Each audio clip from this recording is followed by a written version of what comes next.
Good afternoon, it's Joyful Hermit. This is the conclusion of the video. I stopped, and this won't take long at all, but I want to recap about forgiveness and how necessary it is in order to not be overtaken by evil. And it's not the evil only from not forgiving that gets all tied up in knots in us. When we don't forgive others and we carry residual anger, even if we think we don't have it, it's in the subconscious.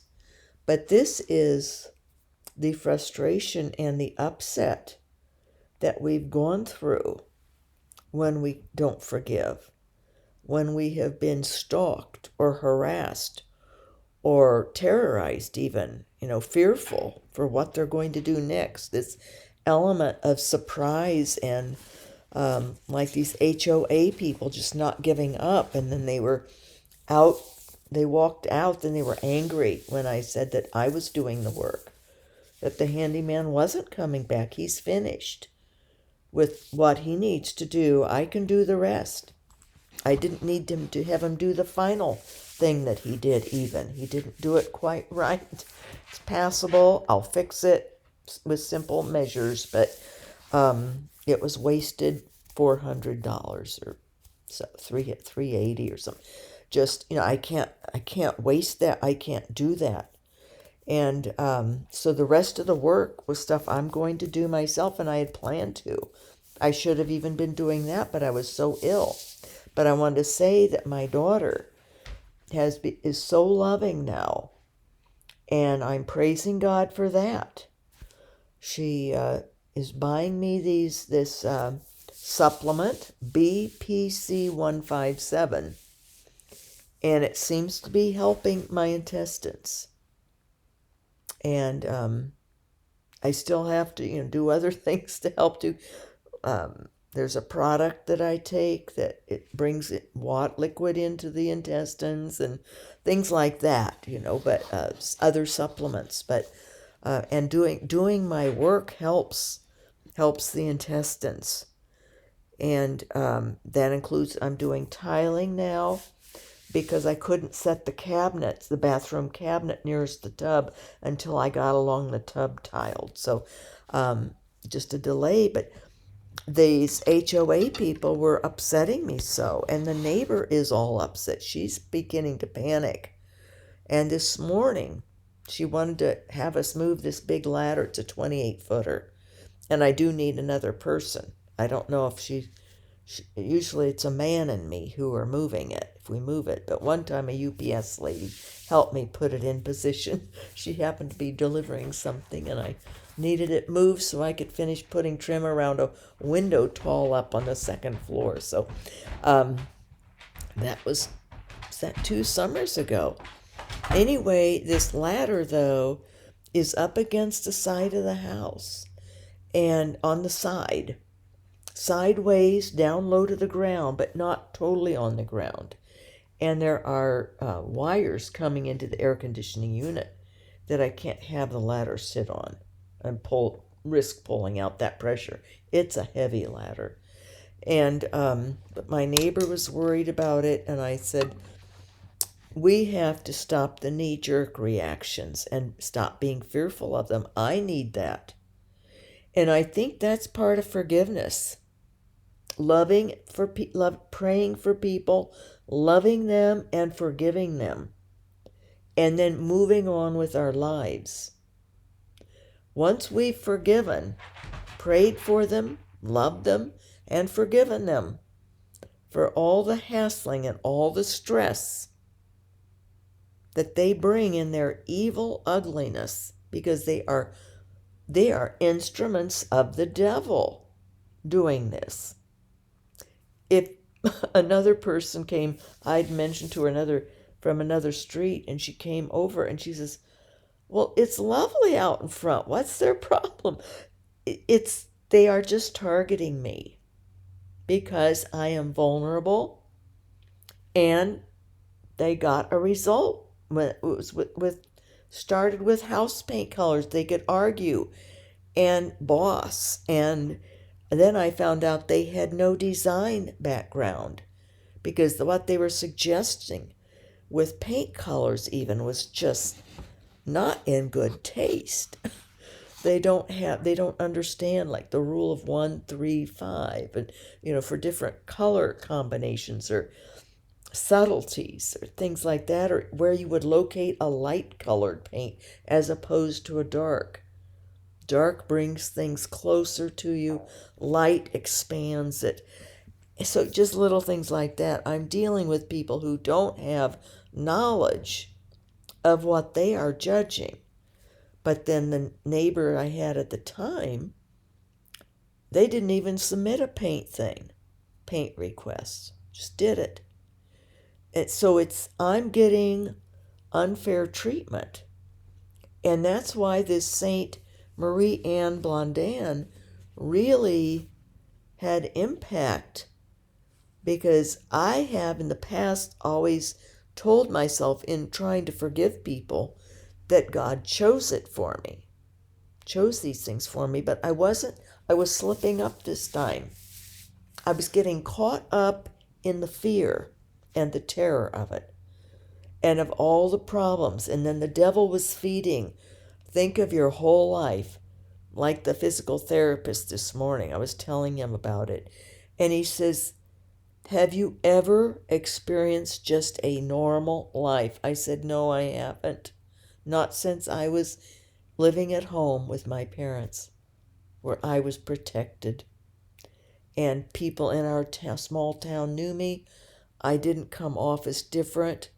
I was popular in high school as far as elected to class offices. Lots of awards. People respected me. I had nice friends. It's later in life. I think the more that, and they grew up knowing me. I had a large family of aunts and uncles. So I think growing up with someone like me, I was just normal to them. But being out in the world, away from my cocoon, where people start sensing people like us are a little different, that our spiritual lives or our creativity or our trust in God, we are able to do things that maybe others can't do. And that's, my neighbor has agreed. These people they're my age or older. Well, the one couple's maybe 3 years younger. I look a lot older. I've been through a lot. I deserve to look older. I've earned it. But when I said I was doing the work, this one man, Bully Bob, I call him, because he's been bullying me a lot for 3 years. But he came inside the garage, and that was creepy. He didn't realize the neighbor woman was there as she was a witness for me. Otherwise, I needed to go in and get my phone to video, because I can't trust them, what they're up to. Still forgive them, still love them, pray for them, but you can't just offer yourself up as a willing sacrifice when they're up to no good and they're not being fair. It's not just. That's why that Mother Marie Anne, her letters that she would write to the bishop were taken from her, robbed. They would never make it to the mail. So that's what that meant. She was robbed of her personal letters. She was helpless. But she took it all in a beautiful spiritual way, which is what I have done in the past and in other off and on, by understanding that God chooses things for me. It doesn't mean that I love it, because I'm stubborn, and it takes me longer to sort of work it around in my mind to realize that God is allowing these people to do this to me so that I will learn to not react. it's the same concept when I was 6 years old, and my next older sister teased me to the point that and then she would get me in trouble though, set me up to get me in trouble. I would do something and be sent to my room. She would tattle, and she had done it the one time. If you pick all the tulips and take them to mom and dad, they'll love the bouquet and will let you play with us. Well, no, and they knew that wasn't. But I was 3 at that point. Got in trouble, got spanked, and my sister and her friend watched through the window and laughed. And it was very upsetting to me. And no, I didn't get to play with them anyway. They didn't want me to play with them. So, and then, I would have a temper outburst when I was 6 and be sent to my room. And then there would be this toe over the door line, that kind of stuff. And I realized, don't react. I learned that when I was 6. Do not react. And my sister stopped teasing me then. Just kid stuff, but this is an example that God needs me to learn even now at my age. Ignore these HOA people. So I explained to the neighbor woman this morning when she was wanting, let's do more, get more tidied up, or move the pots, or move the ladder.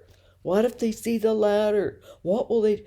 I said, what will they do? What can they do to me?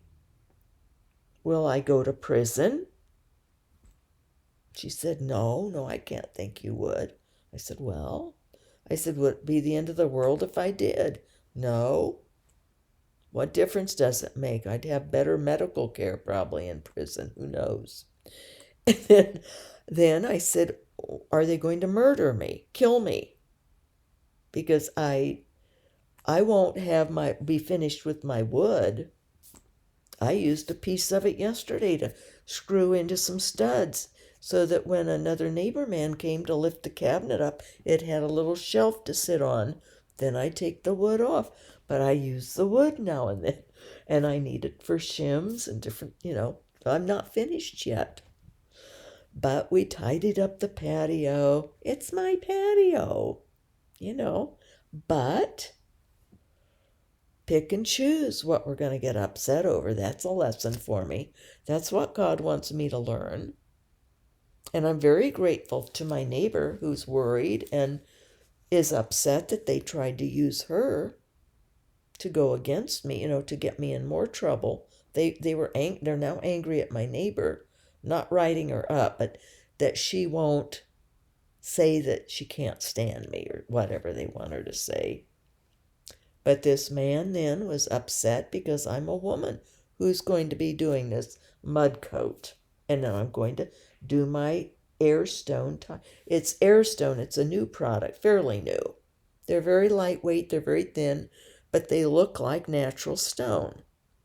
But these are ones that come more like ledgers. They're in oblongs and thin, and I'll just put them up like subway tile. And it'll take me 3 or 4 days probably at my speed, maybe longer. And I have to do the mud coat after it rains. I can't do it if there's going to be rain within 3 days. So they're going to have to wait longer now. Lost days dealing with homeowners association people. But God chose this for me. So we start looking to see why God is allowing something, why God is choosing it, why God is having others be an instrument in our lives. Not an instrument. We don't need to say it's an instrument to hurt us, instrument to upset us. No, that was up to me if I was going to get upset and fearful. And I did. Yesterday I got very fearful. It scared me when I thought of the man out there taking photos. I've got 3 big windows here, and this is my bedroom. And I've had trouble before. I had a creepy neighbor. Her husband would try to look into the bedroom. And so, No, I don't like people taking photos of the back of my house and my bedroom windows or my yard at all. There's nothing wrong with my yard. Some of the grass has to grow in. Had bill bugs last summer, but it's harassment. How do we react? Why is God allowing it? Well, one reason he wants me to pray more for these people. Bob, this guy named Bob, he's hyper tense. And I think he's older than me, probably 3 to 4 years, 5 years maybe. And I mean, he looks at, he could have a heart attack or a stroke from tension. Who knows? I need to pray for him. There's something going on that God wants me to pray for in all of them. And I liked how this Sister Marie Ann talked about there is no happiness in revenge, and there is none. There is happiness in forgiveness. Forgiveness, as Aunt Marie Ann said, forgiveness is our heaven on earth. To forgive, to be free of the hurt that we have had in our lives is living heaven on earth. And I haven't been. I can at times. But for whatever reason, God then allows or even chooses for us. He chooses for us things that we need to learn still. But I had lost my focus. I had lost God's spiritual view. I wasn't in sync with God's view. And so this is the part 2 of Marie Ann Blondin, her way of forgiveness. So apply it to our own lives and whatever we're doing with. This man at the dog park Sunday evening. I always thought of all the people at the dog park, and there's not many when I go. I intentionally go late, so there aren't many people there. Maybe 2 other people. Well, this time just the man, and I always liked this man. He's regular, has a cute little dog, and I've always been able just to pleasantries. Something came up. He said, well, you need Jesus or something. And I said, well, I have Jesus. And, well, what church? And I told him Catholic. Well, the man just started arguing and louder, stood up, yelling and going like this at me. I was sitting on a wood bench. My dogs were out playing with his dog. But he was yelling and leaning over me and just pointing, and he would say, what do they pray to saints, they do the usual stuff. If you're Catholic, you know what it is, especially if you're a Protestant who converted to Catholicism, because you get it from all your Protestant friends and relatives. All this stuff of what supposedly Catholics believe. And it's our Bible, it's not the Catholic Bible. The Catholic made up Bible. They made it up. And I said, well, I could bring you the New American Standard Catholic version. And, it has a different version.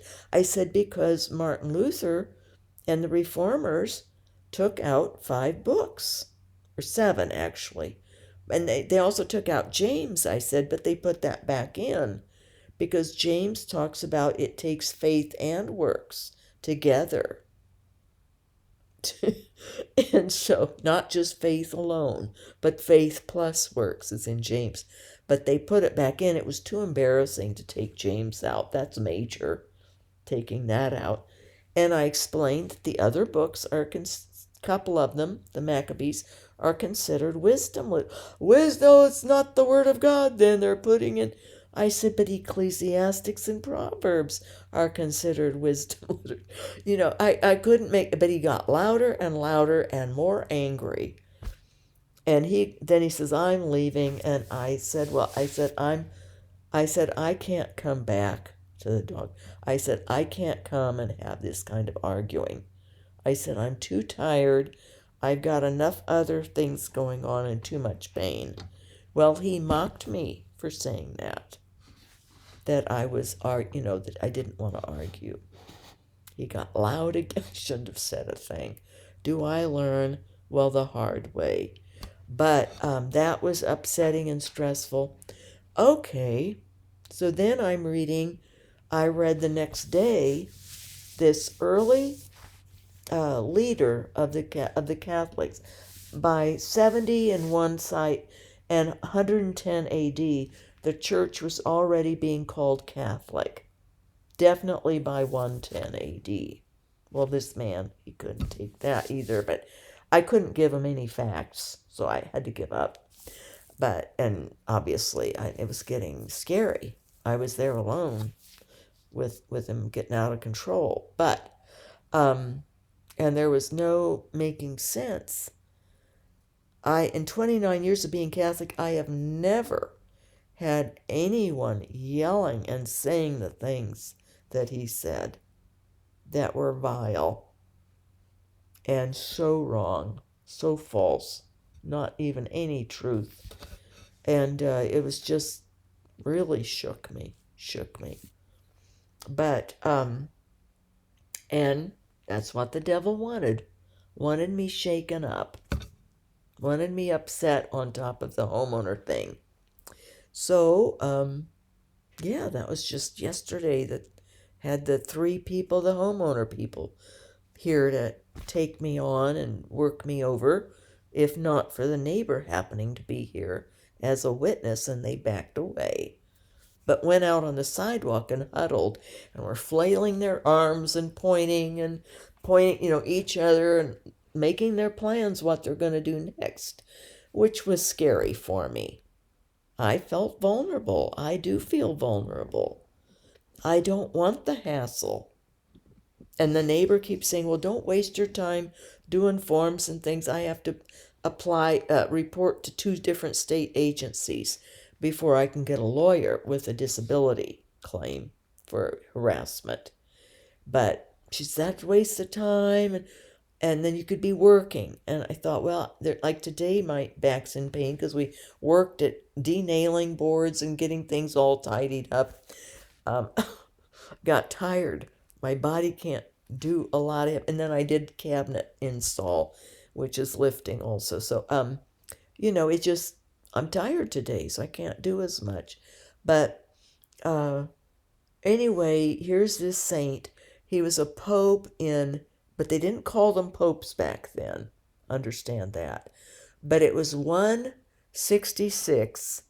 He became leader. When the leader before him, the top leader of the apostles, in 166, he took over because the previous one was martyred. And so this man named Soter, S-O-T-E-R, I think it is S-O-T-E-R, or S-O-T-U-R. Anyway, he became the leader of the church back then. By 177, I think it was, he was martyred. Might have been 179. But in those years that he led as the leader of the church, I think he was still called bishop back in that time period. But now if you would look him up, it would be Pope Soter. But it said that he had the kindest, most gentlest disposition. The letters that he would write would lift people up in the spirit and in faith. And they would be read at different places to help calm the people, to help give them faith and courage because of so much persecution against Christians back then. And remember, the only Christians were Catholics. It was the early church. That was all there was. So, that he was martyred. Then I read recently of another one who was martyred Trying to remember her name. It was in the 3rd century, or maybe 2nd. It was a woman. She had one breast sliced off with a knife or a sword. And it was somebody I hadn't heard of before. And then she had big hooks clawed into her side and tore into her liver and kidneys and other organs, her part of her lungs. Just tore her side. Her breast was cut off, bleeding profusely.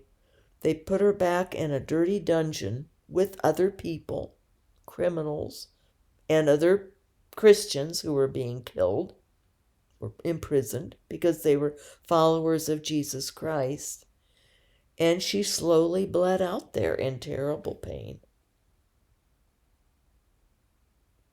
And I thought, and after that man had done his verbal attack on me, on Catholicism, saying I'm not a Christian, I'm this, I'm that, then that means I pray to saints.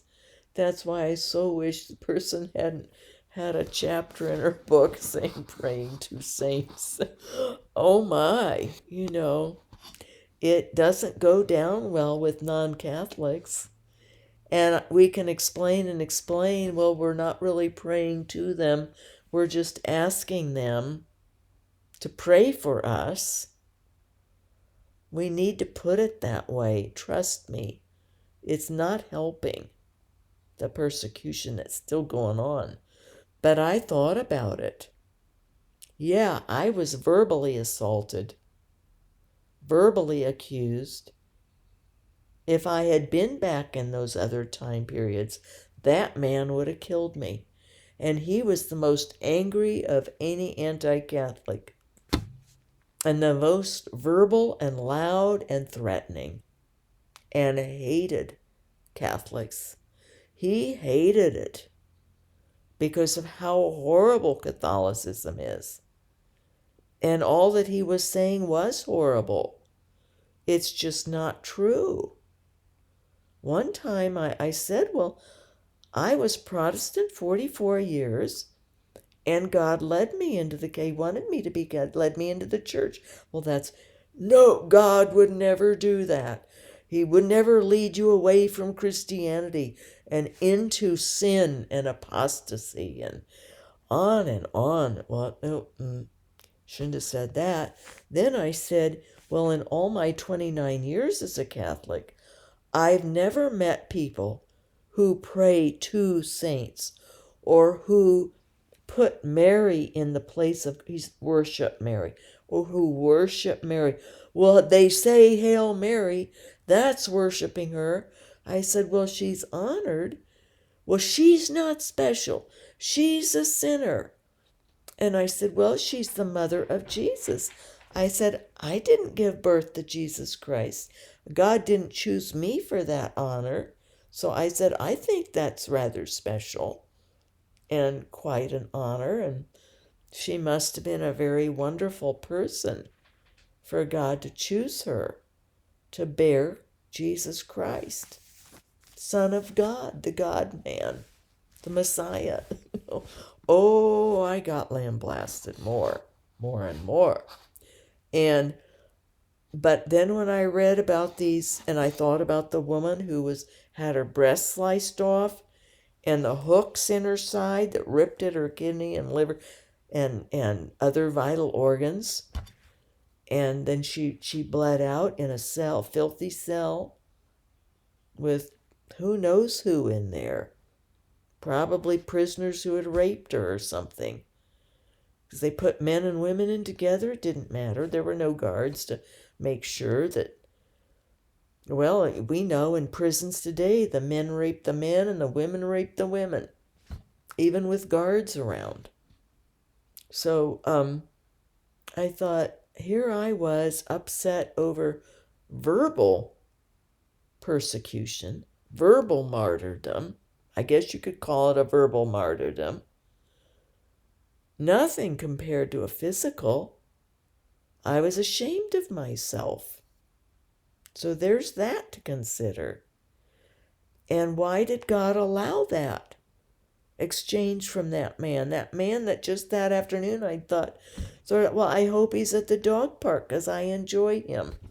He's one I felt I could trust to just have a nice conversation about dogs or anything. I didn't realize.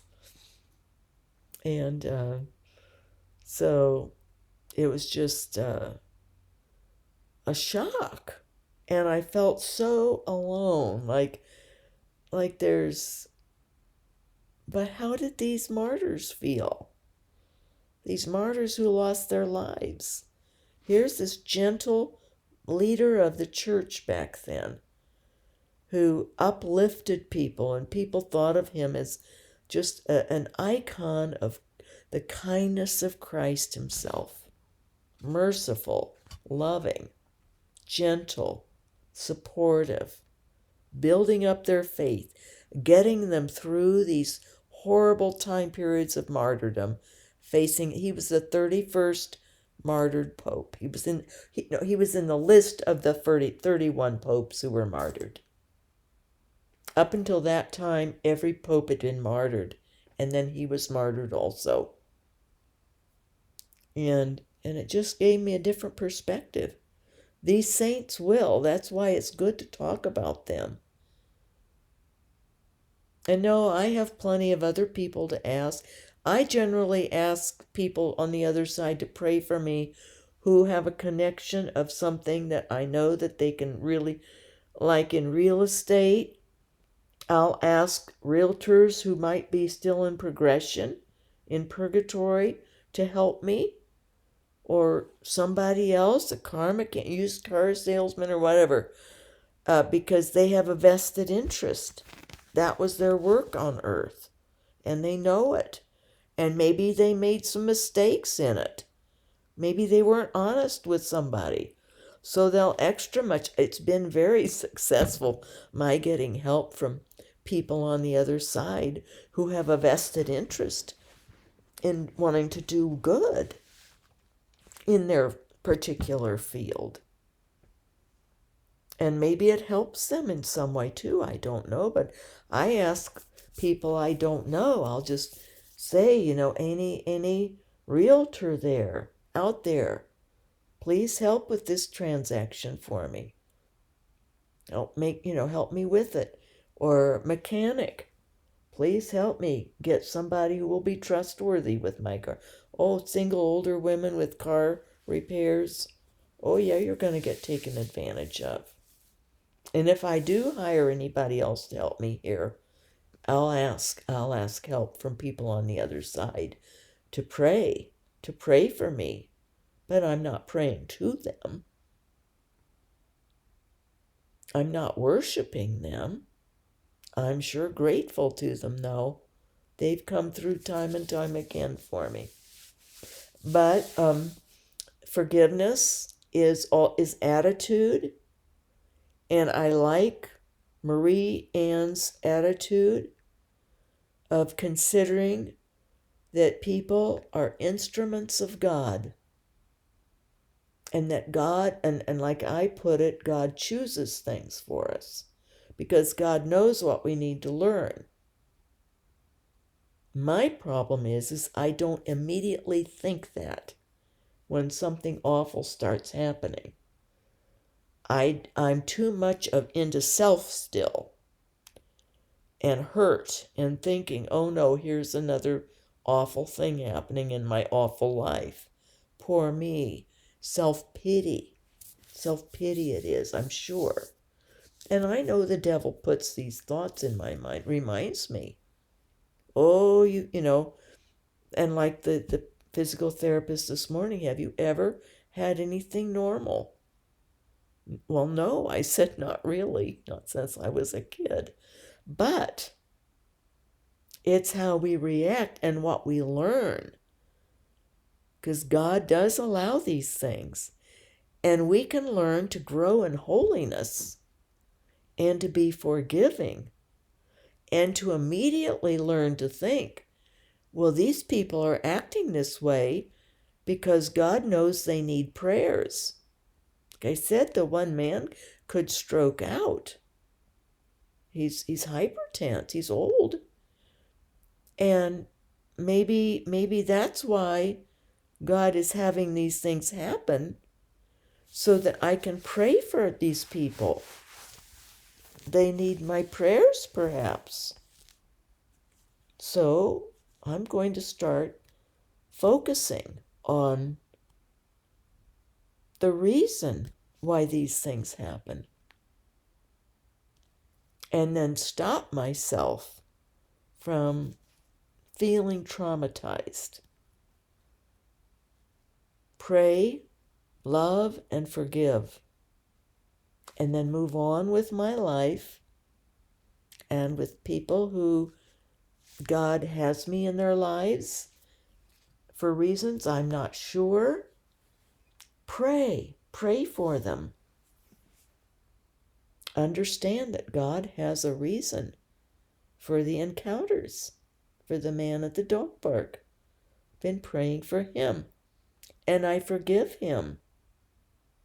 He doesn't know, he doesn't understand, and he wasn't wanting to listen, to have a calm conversation about Catholicism. And yes, there are some problems with it. People, we're the problem. The body of Christ. None of us are perfect. So, but we're trying to do our best, and I can learn from that too. God had that encounter happen for a reason. And part of it too, I'm praying about it, is maybe not to go to the dog park. My dogs love running, and it's fenced in. I don't have a fence here. I tried to get one approved 3 years ago, but the HOA people wouldn't get back with me. I kept sending them all the information, and they wouldn't. And I even fenced just exactly like the neighbors. They said had to be exactly, that they wouldn't approve mine. But I took that then. See, sometimes I do it.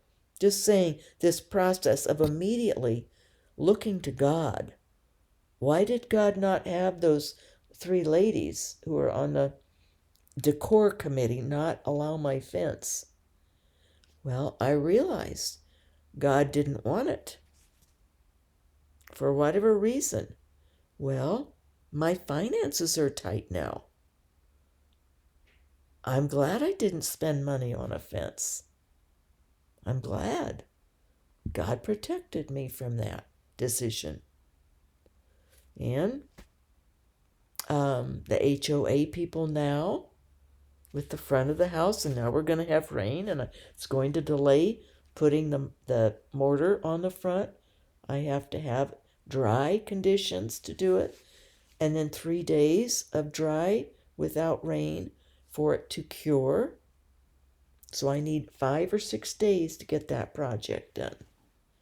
And the days will come without the rain. It's just not on the HOA people's time frame. They're wondering, why isn't she doing it now? Yesterday.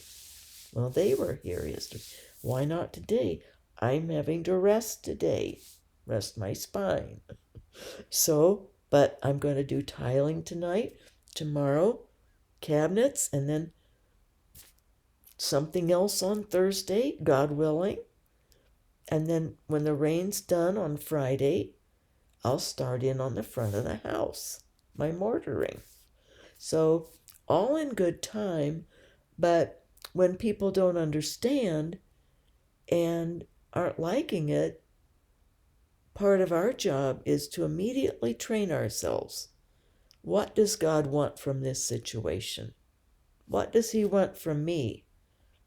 How does he want me to grow from it? What do these people need that I'm to be doing for them? Praying for them, loving them, forgiving them. And I know also, and I think my neighbor's understanding it now, not to do knee-jerk reactions to them. not to immediately run around, oh, do this. I said, none, moving the ladder that we can't move now. We can't, there's not a spot for it. In 3 weeks or maybe even sooner, there'll be room for it in the garage when I get the more building materials used out of the garage. And the cardboard boxes go in the recycling. Then I can put the have room in the for the ladder in there. Right now it's loaded with building materials. So, and black pots now are in there. And we put some metal lath in there too. That was on the side of the house leaning. But they've been around my house checking everything. That they're after me. Well, I'm learning. This is the day after yesterday, and yesterday I was frazzled. Today I'm not. Today I know God chose this for me, for my betterment, and maybe for my neighbor to see, because I explained this morning, what's the worst that can happen to me?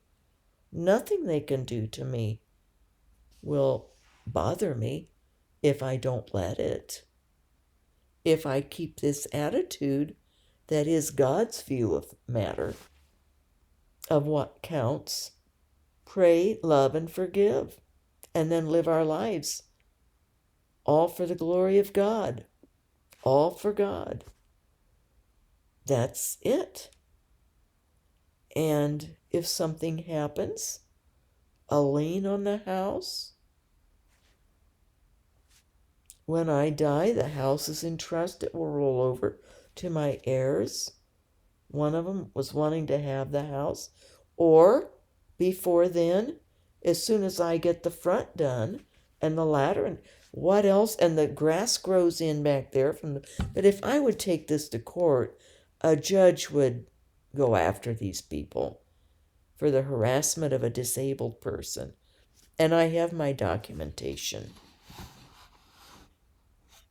And I have the doctors, the neurosurgeon and my pain doctor, who want me doing this. It's great physical. Like I say, my intestines are improving. And I did want to mention again about this daughter. This is the second daughter, and she has become very kind and good to me, generous, loving, called on my birthday, is buying this bottle of this BPC 157. It's rather spendy, but it's having effect. Praise God, it's helping my intestines. So, as is this manual labor helping. So I just think we need to pray for me, please. I mean, we don't need to pray for you. You don't have to. I'm asking you to pray for me. But I have a ways to go. And just to make clear, when I mention these things, just last fall, finally, when God told me, spread out over those weeks, the pray, the love, and the forgive, and then live, and it wasn't living for us, it was live your life now. Live your life. And how am I to live my life?